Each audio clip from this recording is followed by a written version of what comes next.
I mean, divorce, a very tough subject to talk about, and how your children are involved in the whole process is probably even harder to think about. Staying involved in your children's lives is one of the most important factors in helping children thrive after divorce. Joining us this morning on how you can do just that is Dr. Scott Carroll, an associate professor at the UNM School of Medicine.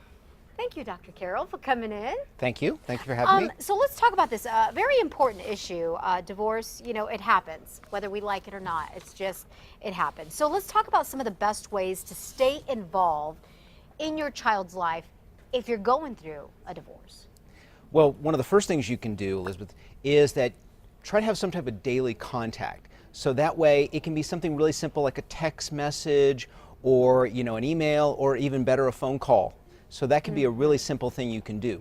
Some of the other things I recommend are, you know, regular visitation. Never skip your visitation. Yeah. So right? that one's really important. So, you know, no matter what it is, you know, make time for your kids and let them know that you're important to them.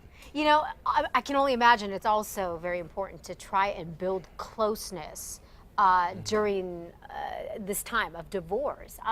What would you say would be some of the ways to be able to do that? I heard hobbies are good. Sometimes try to develop hobbies. Right, having a shared hobby, something that you can do together, is really important. That's especially good for like older children or teens. Okay. That are able to sort of engage in something you enjoy together. Also, you think about things like just, you know, playing with them, you know, with children. So, you know, especially the younger ones, Sure. you know, it doesn't have to be anything really that organized, just that one-on-one time where you're focused on them and you're just sort of, you know, rolling around, tickling each other Sure.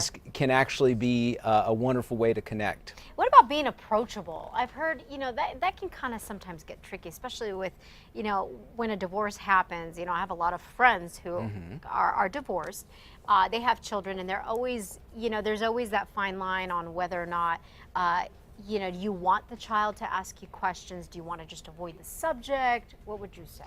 What I like to say is be askable. What that means is, you know, children love to ask those sort of silly questions, and it's important not to make fun of them or sort of ridicule them or be sort of impatient with them. So taking the time for them to like actually phrase their question and then explain it back to them in a way that they understand. So, and that those sort of silly kind of questions, you know, while it may seem silly to us as adults, to children, they're actually really important. You know, also, I wanted to ask you, what can custodial parents do to encourage the child to connect with the other parent? Yes, that's a really important thing.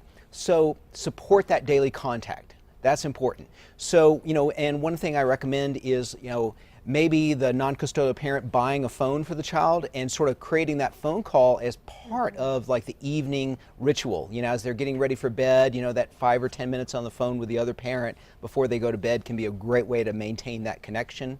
I also recommend that the custodial parent actually drop the child off instead of making the non-custodial parent pick them up, because what happens is the non-custodial parent invariably interrupts some fun activity, so then they're sort of, it gets the whole visitation off on the wrong foot by interrupting the child. Plus, I'm sure, you know, if you step into the child, you know, into the shoes of the child, you kind of see that the parents are working together at least. You know, it doesn't, it lessens the blow maybe? Yes, we know that, as I've said before, you know, that conflict is the big negative. And so sort of supporting each other's relationship with the child can be really valuable to helping the child cope well.